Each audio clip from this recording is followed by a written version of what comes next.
that mean the audio is coming in. You see that audio coming in now? Hey. All right. Mike Sauls. Yeah. We gotta get a freestyle in right quick from at least Javen the Barber, man. You know what I'm saying? He be sitting in the car when it be raining, doing R&B videos and stuff. You know what I'm saying?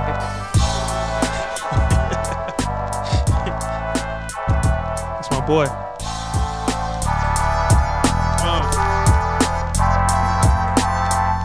Ant, what up? What's going on, man? Hey, man, welcome back, man. We took a nice little layoff, didn't we? Hey, man, glad to be back. Hey, man, the way we doing it today is kind of crazy. We ain't never practiced this before, bro.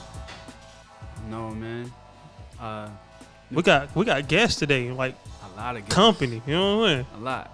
We had a dang old spray the barbershop down with bug spray and stuff before these folks got here. If they would have seen roaches crawling on the wall, you think they would have been staying around? I think the one with the blue hat would have ran up out of here, but she saw a roach run on that floor right now. Nah, man. It's a water bug. It's a water bug. I was messing, man. Hey, y'all, thank y'all for checking in. This is the Better Barber Podcast. My name is Reggie Winston, and here together we make barbers better. And I got my player partner over there, Mr. Amazing Ant. What up, Ant? What's going on, everybody, man? Just great to be in the building, man. Glad to be back on the podcast, man. We can't wait to show this great content we got coming, man. So stay tuned and let's rock out, man. Absolutely. And Ant, man, let's go. Let's go to camera 3 right quick, man. Let the people see what we got going on here, man. We got some beautiful people here, some amazing barbers from all over, man, putting out some great work, man. We are hosting a party, man. We didn't want to call it a cut party, man. We call it haircuts and chill, man. Hey, man, we chilling. Right. Because we ain't coming too lit, you know what I'm saying? We just go come and have a good time and network. Right. Glad you put it together, man. It's great to be able to, network with one another, man, and showcase our talents. And that's what it's all about, man. Barber love, man. Absolutely, man. So, man, it's been quite a challenge, man, just kind of getting back in the swing of things, man, with the world opening back up, man. You know, we've had some shutdowns, and it's been looking kind of crazy, man. We have a new little situation that's popping off with this COVID, man, and how you feeling about it, man? Are we on the right track? It's a new strain popping out, man, but, fortunately, we was able to get the vaccine, man, and they saying the people with the vaccine right now, they pretty much don't show no symptoms and stuff like that. So I don't think it's going to be as bad as what we went through, but I think it prepared for the future, you know what I'm saying? Absolutely, man. So did you do the vaccine? Yeah, I did. How you feel? The first shot wasn't bad. Uh-huh. It was the second one. It made me feel like I was jet lagged, like I went to Vegas for a few days and trying to come back, you know what I'm saying? You didn't grow no extra toes or nothing like that, right? Nah, not that I know of. Okay. You ain't lost any performance? Nah. Okay. So, man, what would you say to people that's hesitant, man, to encourage it? Or first off, do you encourage people to get it? And what would you say to them if you did? My biggest thing, man, is a lot of people misinformed. And then, too, they allow outside influences to really be the judge on whether they get it or not. So, a lot of people, just like with the flu, Mm-hmm. Don't get the flu shot. And I think it, with the retrospect, it's pretty much good for us, and it's to help us get back on the right track, to be able to socialize and be out, and not doing it is, I think, doing more harm, because like you still putting yourself at jeopardy, you putting everybody else at jeopardy. You know what I'm saying? Right. I feel you on that too, man. One thing I always talk to people about is we're willing to put poison in our body, such as tobacco, alcohol, or whatever it is out there. Or we'll trust somebody's sea moss gel that we don't know where it come from. We taking vitamins which not FDA approved. We do a lot of stuff every day that don't make sense, but some people are hesitant to take this vaccine. And I'm like, bruh, the pollution that we breathing in every day, all this stuff that causes cancer that we consume and use every day, bro. You definitely put the nail on the coffin, because that's exactly what we do. And I mean, I don't know what it is, a stereotype. I don't know what it is, but maybe it's just the mindset, but that's exactly what we do, and it's like every day, like whether it's a drug or a liquid or something, we put it into our bodies, and we will know that it's not FDA approved, but because somebody else do it, we are more inclined to go do it. But because someone tell you don't do it, you don't do it. It's human nature, man. Like I know a lot of family members ain't did it. I know a lot of barbers ain't did it. I know a lot of people, customers, right? But they walk around freely with no mask on, so they don't believe in the science at all. So, and I tell people, man, science ain't the absolute truth. Science is the pursuit of the truth, right? Science may change as it learns more, but as people, man, we got to do our part, man, to try to be here for a long time and be good human beings and citizens with everybody else.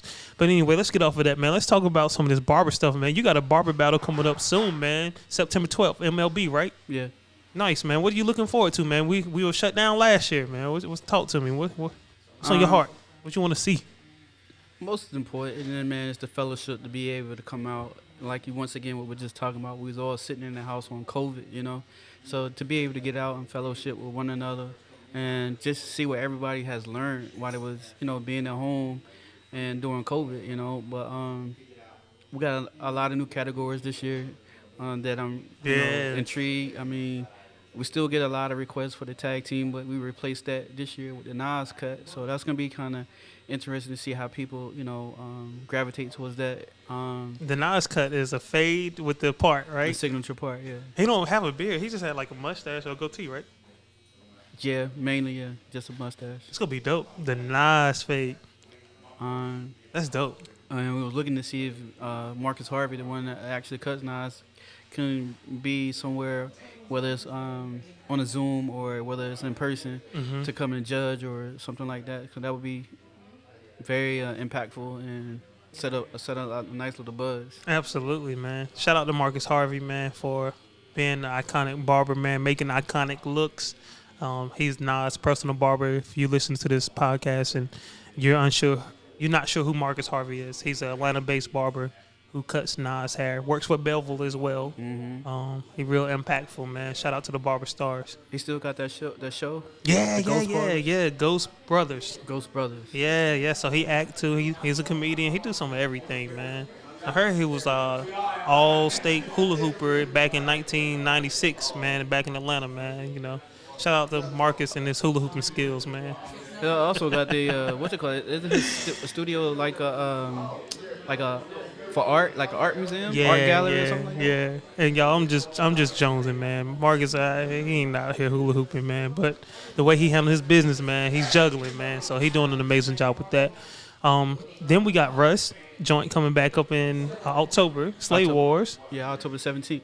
Shout out to Russ. We got Russ over there cutting hair right now, man. He over there. Hey, go to camera 3 right quick so they can see him. He in over there with the red on. He got his wife and kids here as well.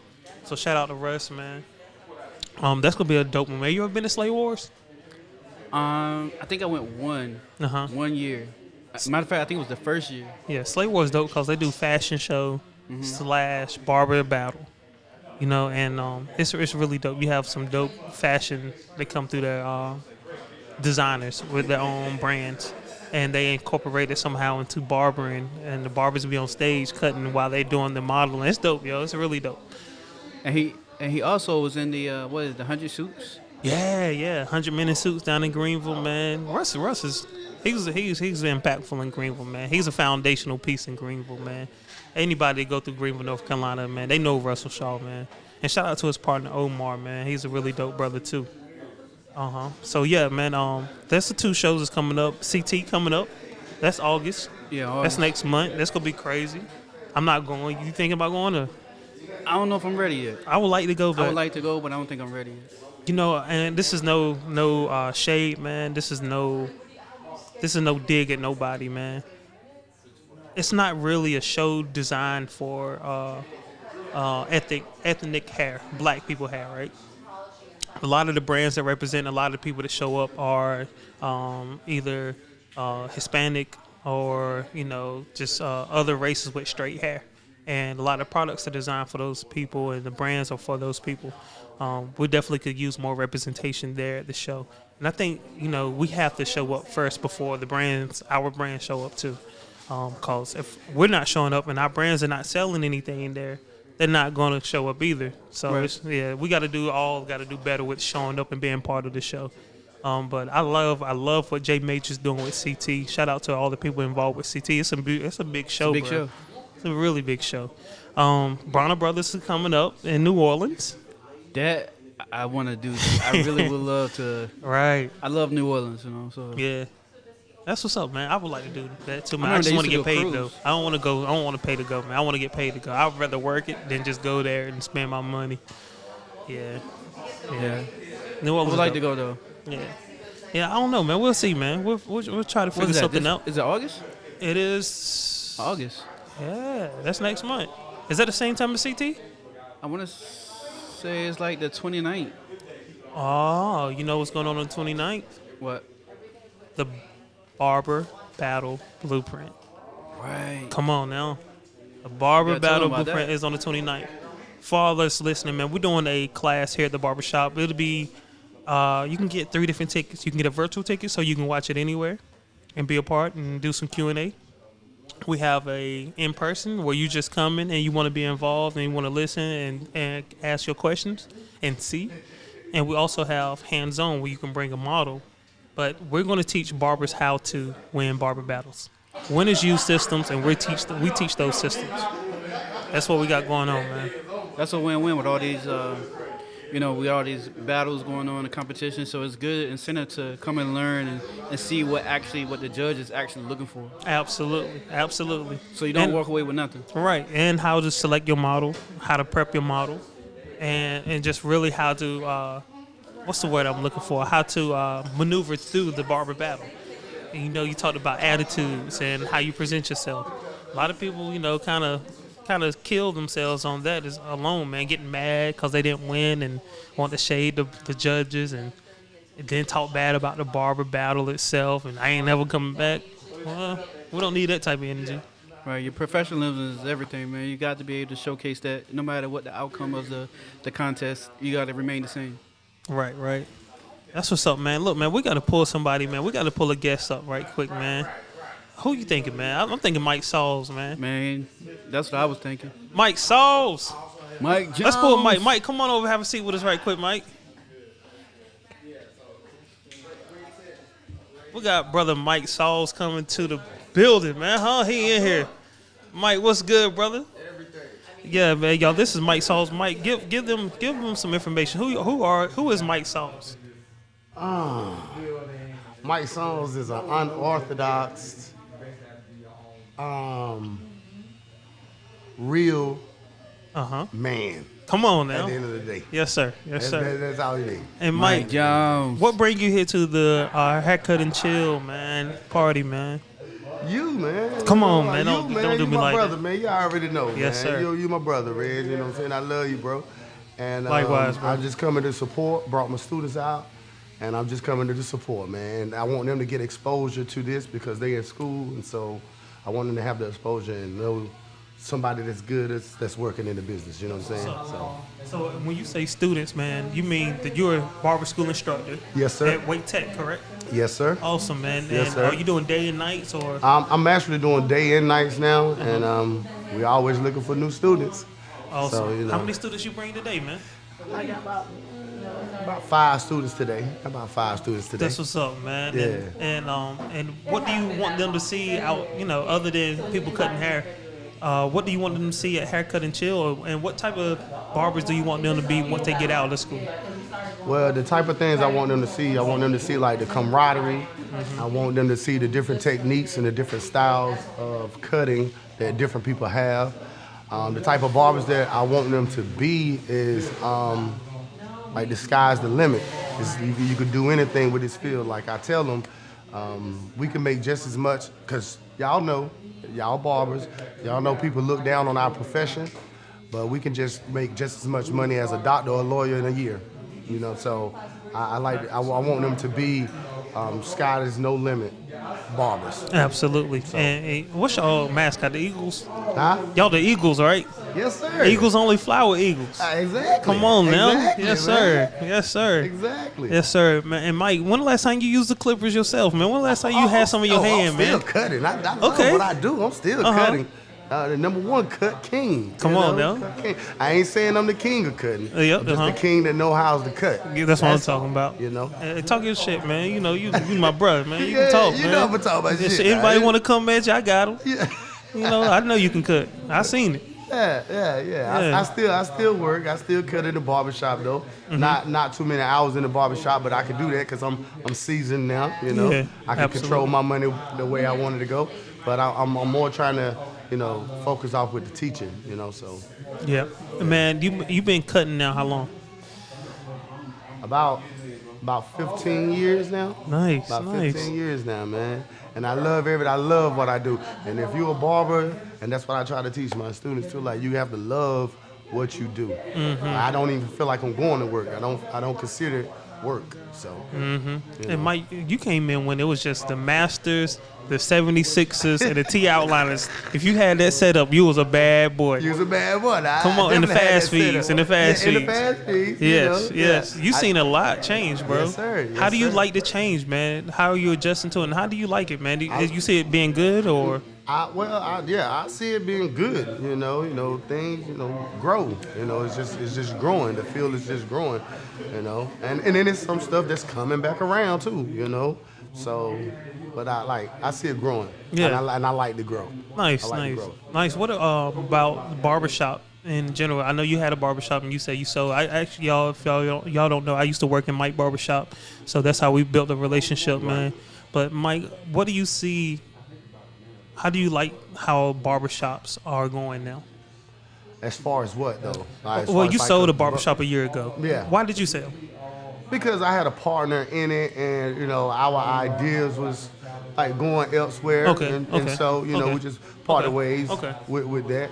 Okay. But also it felt good. Like I feel good because I still work in the actual barbershop that I sold, Mm-hmm. and it feels good not to have to deal with the stresses of owning a barbershop. It feels real good to pay my booth rent. Yes, and sir. Go home. Yes, sir. I'm good with That's that. a lovely thing. I'm man. good with that. Man, talk to me about booth rent, commission, and studios, man.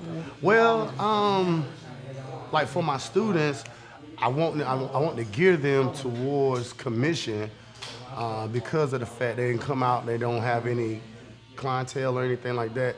So I want them to be geared towards commission so they can build up their skills, and still be able to get money at the same time. Far as booth renting, if you seasoned, I would say booth rental will be a better way to go because you can make the most money in booth rental. And you asked me and about Studios. the studios. Definitely, if you get in a studio, I feel like you should have like some clientele before you get a studio. Don't jump out there in no studio and you don't have the clientele because you're gonna just be in a hole, So That's good advice, man. I've seen barber students, man, go straight to studios. yeah. Have you seen that yourself? And You said barbers are from what? barber students get out of school and go straight to a studio. Well, I have seen that, but like I said, those barbers that got out of school and went straight to the studio, they already had clientele previous. They had clientele before they even came to school. They Yeah. had their clientele coming to the school, and so it was probably better for them as far as money-wise to be able to they go to the studio and just do it themselves. But I prefer like the barbershop atmosphere because, the barbershop is the cornerstone of the community. So that's why I prefer that atmosphere, better Absolutely. than a studio or just a studio or just by yourself or something like that. Mike, 15 years, man. Have you ever been around somebody or watched somebody cut and like, man, I got to step this shit up? Hell yeah. All the time, there's a lot of great people out here that can cut, Yeah. There's a lot of great people that know how to cut. And so I want to keep up with the times. I want to stay on top too. So I see if they're doing different techniques. I may try their technique, but at the end of the day, it's more than one way to ride it. You get what I'm saying? So Yeah. it's more than one way to skin a cat. So you could do it your way and we could get to the same point with me doing it my way. So Yeah. yeah. I wish, man, I wish I could get some speed behind me. You know what I'm saying? I'm so meticulous, and before I know it, it's an hour gone. Like, because Reggie, we probably be, we're people persons. You know what I'm saying? So we talk to our clients. Yeah. We want to make sure, the atmosphere in the shop is good. So that's probably why we run. If we were just straight focused on our haircut and just, we'll probably get done quicker. Because I see the same thing with myself. Right. But it comes from me, doing a lot of talking. Because, we meet a lot of people, man. Like people sit down and they tell us everything. They tell us their story. We shrinks, we all of that, and people sit down and tell the story. So you don't want to be rude and not talk to the person, So I see mine going like an hour or two. Bruh, and if I can't talk to you, I can't cut your hair. I can't cut your hair, man. I'm trying to tell you, I cannot cut your hair. And what about you, man? Have you ever had a customer that didn't want to engage in conversation? Or are you a talker or a non-talker? And you cut faster than me too. You cut faster than me. But it depends. And I think a lot of times I think my situation is per client. Okay. yeah. I feel that. Because there are times where there are clients that don't engage. I'll do my initial conversation starters, try to see where they at that day, and if they not talking, then I just zone out. Mm-hmm. And I just go ahead and get my work out. Mm-hmm. Just go ahead. Right. It just allows me to put in that work and just zone out because they not talking to me. So, but I like to engage, but I do find myself I'm the type of person. I'm gonna go ahead and put it out there. I'm the type that when I start talking, my clip was cut off for some reason. I don't know why, but it just happens. I'm guilty. Everything stopped. My boy just started. I'm like, you better cuss man. I be into it though, you know what I'm saying? I just be into my conversations, man. That's crazy, man. That's real though, man. That is. I've been around some cats. I've been like, man, yeah, I'm glad they made me better just by being around them. You know what I'm saying? Right. And cutting around them. Then there's those other leeches that make you just feel like, man, what am I doing? I'm not gonna be like that. Right. Well, that's what it is, man. We got some students here, man. We want to get them engaged in the podcast, man, and because we got a lot of questions for them. I don't know. I gotta ask them, Red, to see if they would love. This is an opportunity, you know what I'm saying? That they might not get later on, you know. They better get with me before I get famous. What? Right. They better go ahead and get on the train. I want them like Reggie, man. He acting famous, man. Right. I can't even get in contact with him. Let me talk to him and see if they a little shy, man. That little shy boy. But what we're gonna do, man, we're gonna take a quick break, man. We're gonna check out our barbers over there, and let's see what we got going on over here, man. Let's see, man. See what we got going on. Boys getting busy over there. Oh yeah, we got people still walking in. Hey, it's time to take a break, man. We're gonna come back, man, and we're going to listen to a word from our sponsors, man, and we'll be back, y'all. Thank y'all for checking out the Better Barber Podcast. And once again, that was Mike Sauls. Mike, give them your Instagram or anything, man, your social media. How can they contact you? Just come see you at Wake Tech? Man, just come see me at Wake Tech. Mike Sauls is at Wake Tech, man. Go to MICSAWS at Gmail. That's my email. So that's my boy. I do social media, but we'll talk about that when you come back. Find him on Black Planet still, y'all. He's still on Black Planet. I'm playing. Hey, we see y'all. We coming right back.